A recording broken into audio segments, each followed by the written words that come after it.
we know that water is really fundamental to life, livelihood, and also food security and sustainable development, as rightly mentioned by the National Water Policy of the Government of India. It also underscores the fact that almost 2.4% of the total world land area that India has, where 4% of the world renewable water resources are there in the country, and it has to share more than 18% of the global population. So if you look at the simple mathematics, almost 1/5 of the global population is living in the country. We have less than 4% of the water resources, and the land is also very limited. So the challenge are really very pressing, and the situation is not getting better with time. And so therefore this innovative concept of the water resource management at the watershed. What is a watershed? Watershed is nothing but, you have a main river and its tributaries. So the catchment area where the rivers and its tributaries are flowing, so that area is referred to as a watershed. So if you are able to delineate a watershed and understand and define geographic area, and if we use that as a planning unit, that can be very, very useful, because each river basin or this watershed region has its own unique resource basis, and if we can pull these local resources, come out with locally relevant development strategies, programs and policies, it can give us better returns per unit of resources that we spend on achieving development versus any other approach. Now, we also recognize the fact that watershed management is a multidisciplinary approach wherein we have to focus on first the ecological dimensions. So when you talk about the ecological dimension, the idea is first delineating the watershed carefully, understanding the upper basin and the lower basin areas, find out the resource availability in these regions, understand what are the strength and the weakness, and likewise devise development projects which are not only able to meet the immediate demands of the public, but they are really going to scale up in the long run. So therefore ecological dimension is very critical. Second is of course the social and the cultural dimension. So the whole concept of sustainability imbibes these three important inputs: in environmental equity, which ensures that exploitation of the natural resources in such a way that it becomes sustainable over the period of time. Because development is basically when we exploit natural resources in a meaningful way to an extent where it can replenish itself, of course with efforts by human society. Second important is of course the social and cultural dimension. The idea is that the resource bases must give benefits equally across different strata of society, wherein no one should be left behind. So similarly in the approach of watershed management also, the idea is that these development practices at the watershed level must involve and give space to people from all the background, from all the strata of society, all age group, all gender group, all social backgrounds, in order to make this development more inclusive and long lasting. And finally the economic dimension of watershed management. So when you involve environmental consideration and social equity considerations, the idea is that the fruits of various economic activity, because in the watershed we can have different sort of livelihood options, including we can have agriculture, of course, we can have agriculture allied activity, horticulture, small cottage industries, medium scale industries, whatever opportunity that is suitable according to the given ecological conditions, they allows economic prosperity of a given watershed. And so therefore, intermingling of these three important dimensions is very important for materializing the watershed management practices in its true form. And any approach of watershed management must recognize that these three important aspects are appropriately integrated in watershed management practices. Over the years, in South Asia, various countries have been implementing watershed management practices over the years, including Afghanistan, Bangladesh, Bhutan, India, Pakistan. So which basically tells us that since 70s and 80s onwards, gradually, people have recognized that given the scarcity and growing demand of water everywhere, it is highly likely that we should make every drop of water count. It should not go as wastage. We should focus on reuse, reduce and recycle of water resources. And if it can be done at the watershed level, that the micro area unit where you have rivers and tributaries, and if we are able to demarcate for all river basins in the country, it can help to make most efficient use of water in the country.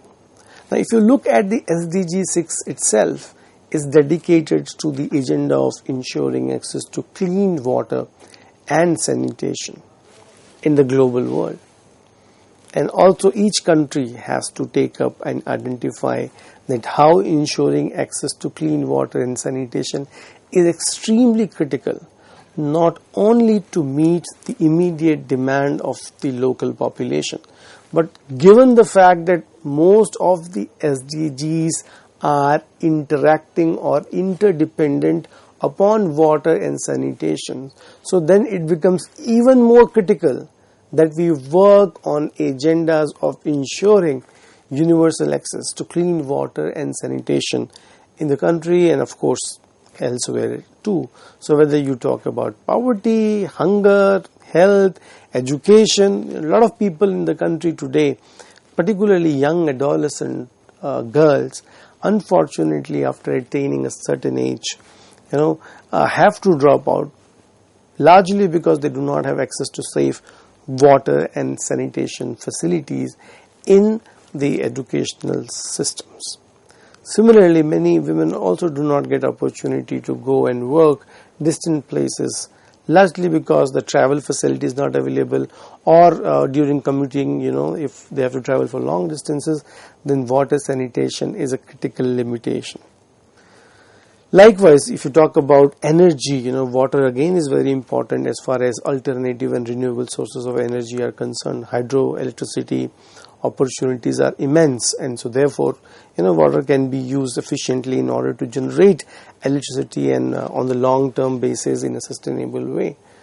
As far as economic growth is concerned, water is a critical input, whether it is basic agriculture, industry, service sector, very important.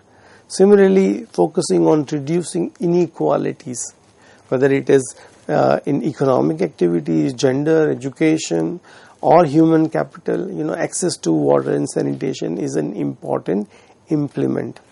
Talking about responsible production consumption, it's the basic philosophy is to ensure that we use water in a responsible manner today, because we know that our capacities are limited, and so it is very important for us to make sure that each and every drop of whatever water is available.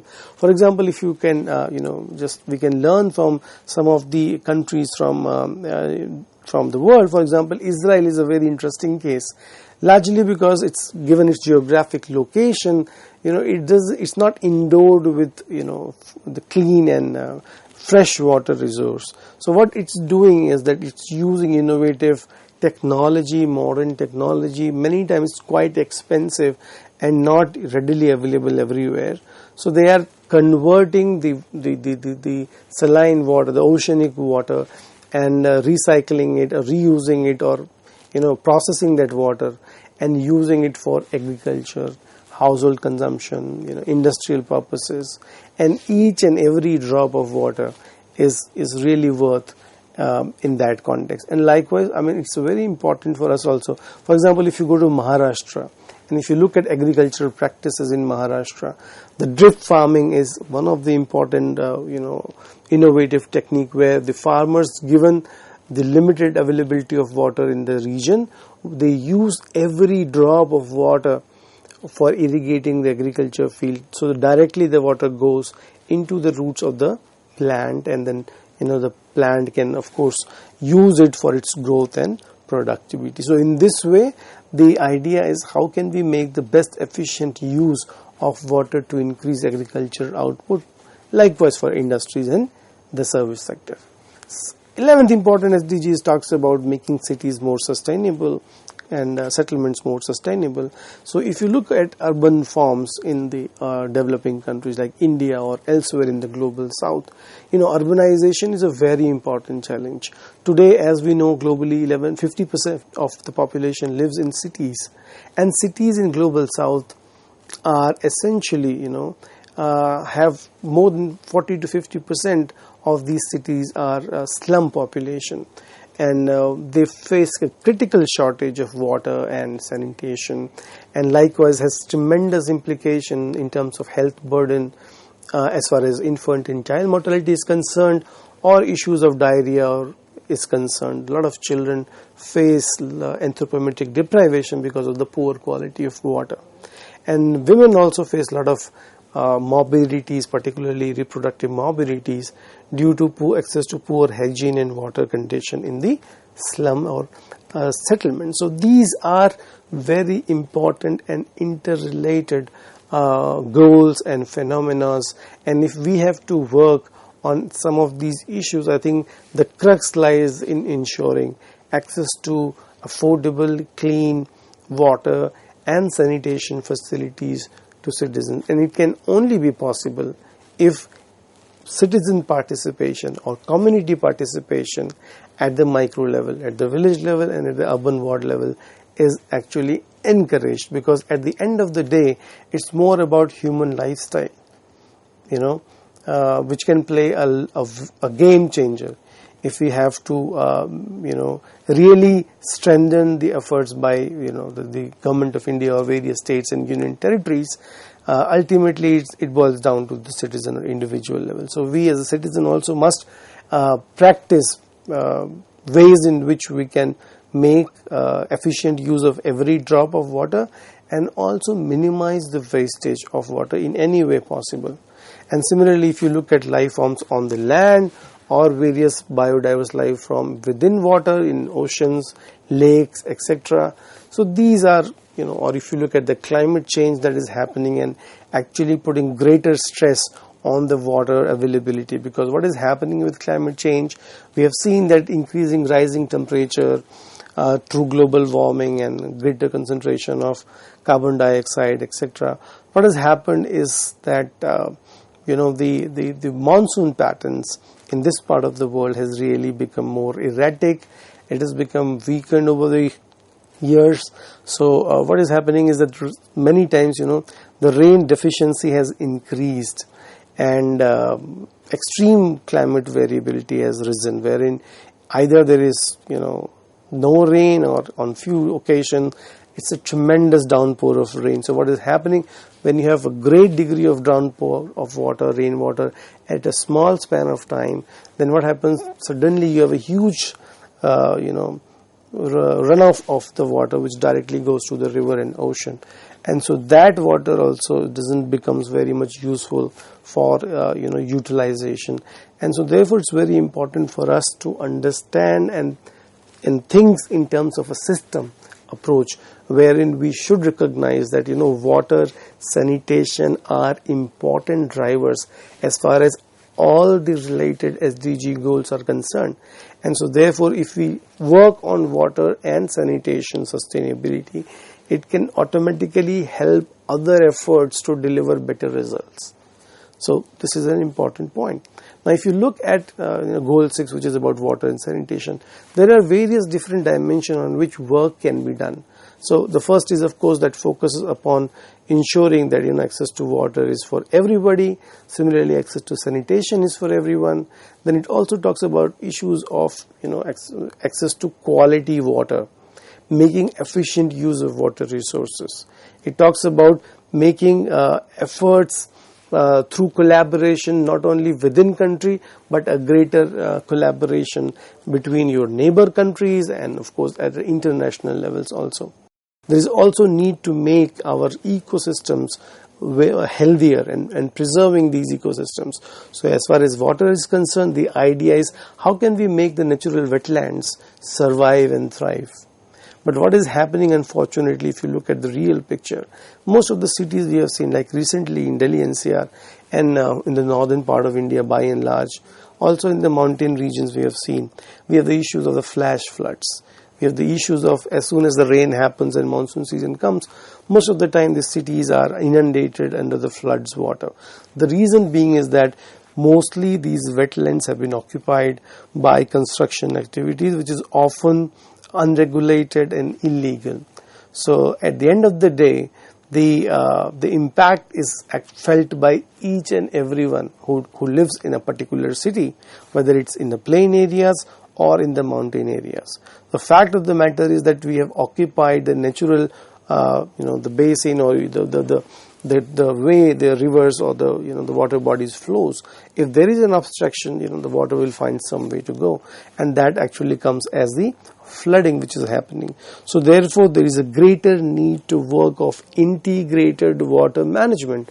Goal 6.5 of the SDGs, which clearly recognize that if we simply just do not work on the city planning as a completely doing away with the watershed in the cities, whether it's Mumbai, it's Delhi, it's Pune, any city if we may go, we will find that most of the natural rivers and its watershed, etc., is being ignored, unfortunately, by the city planners.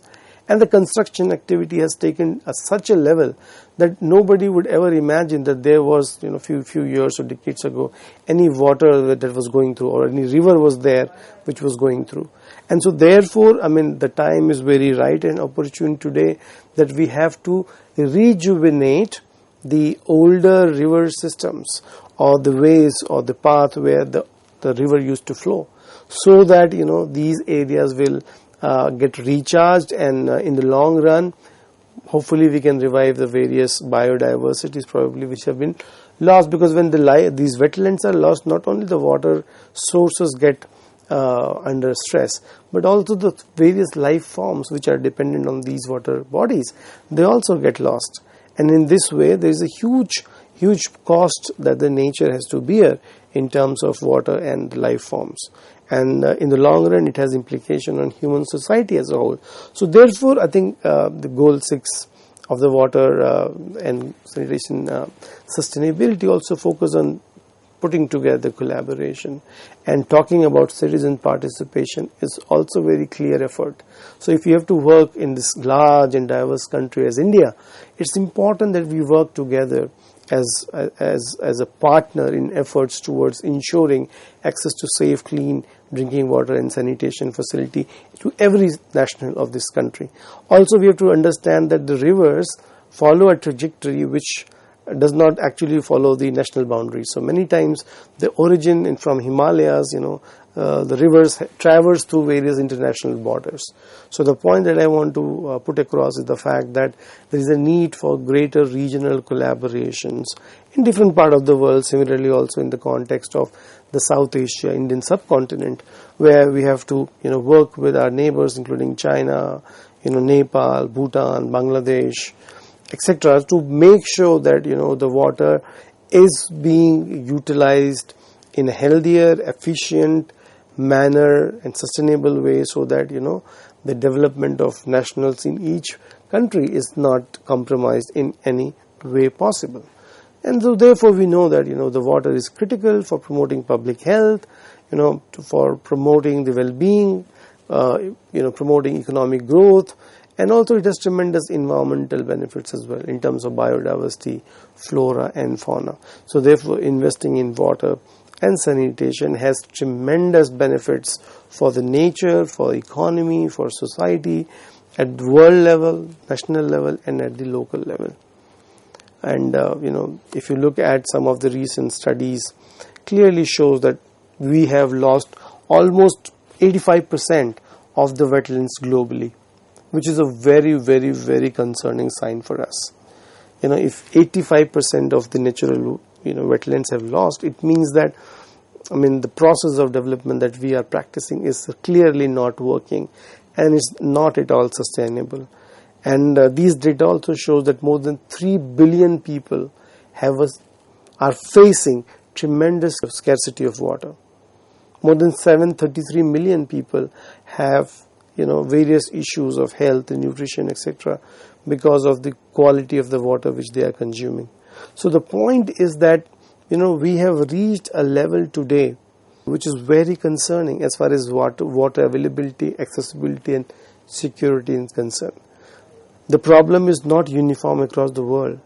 It is more deeper, more pervasive, it's more critical for people, those who are living in poor nations, developing nations, global south.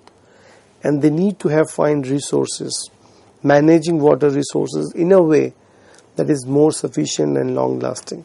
Otherwise, as the water availability becomes a chance of or a matter of chance, it will be very, very difficult for human being to survive and various life form to survive.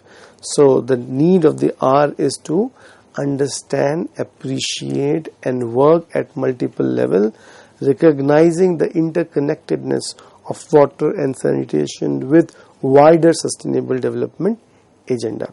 And so therefore there is a number of work which is going on at the global level to understand how we are progressing as a global society to address the challenges of water and sanitation.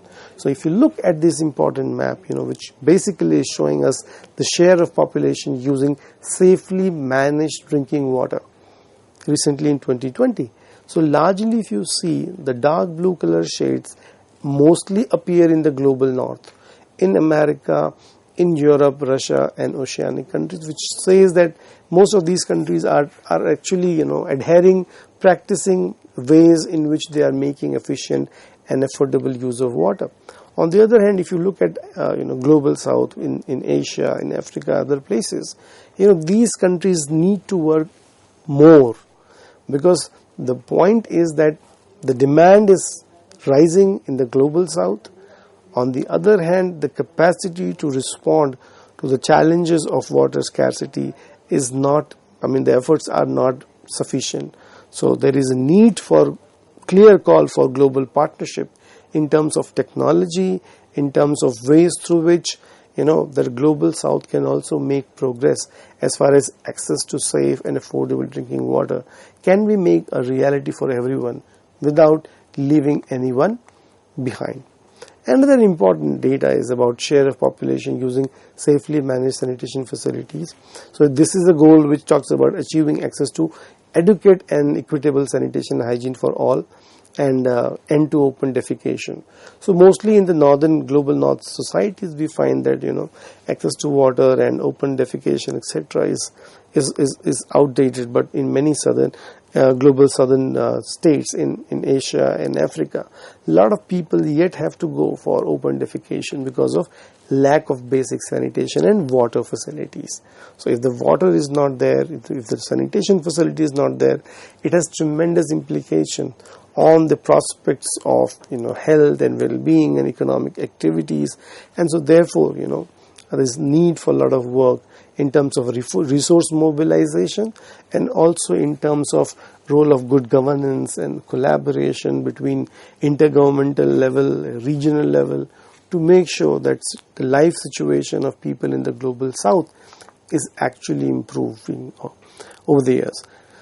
Another important goal is halving the proportion of untreated wastewater and substantially increasing the recycling and safe reuse of water by 2030. So if you look at the treatment of water and reusability of water is an important way of watershed or water management in the long run. So what is happening? This is a matter of technology and of course at the community participation as well. So most of the states again in America and Europe are doing well, including China and Australia. But India is making a reasonable progress, but there is a scope for better performance. Countries in Africa also need to pull up their socks as far as investing in avenues where we can treat the wastewater and we can reuse the water, so that the water sustainability in the long run can be materialized. Another important goal is how can we enhance the water productivity, that is GDP per cubic meter of fresh water withdrawal. So if you compare these slides, very interesting, from 77 to 2017, different countries.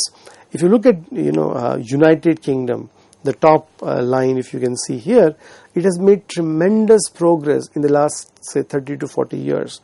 Means every drop of water, how much economic return it is yielding, it has increased somewhere from $100 to almost, I think, $300 in the last 30 to 40 years. So with technology, they are making best use of every drop of water. If you see various other countries, for example, India, China, US, etc., they still have to work on finding technologies that can help to make the most efficient use of each drop of water. So I think this slide is very critical for us to understand that how technologies and innovative behaviors together can help nations to achieve better economic results, and also ensure that the water availability and conservation remains and even perpetuate or help to increase the economic activity in the long run. This is another important slide, talks about the fresh water withdrawal as the share of internal resources. So if you see, here you see most of these developing countries are withdrawing in a great extent, given the population pressures and given the demand for agriculture-allied activity. So their fresh water resources are rapidly dwindling because of massive exploitations. You can see in India, in North Africa, in Middle East, massive exploitation of fresh water, which is natural sources, coming from natural sources. So by and large, we can see that the work on water sustainability, water resource management, is a collective effort by the various governments and citizens put together. And if this really has to deliver result, the role of good governance and citizen participation is very critical. Thank you.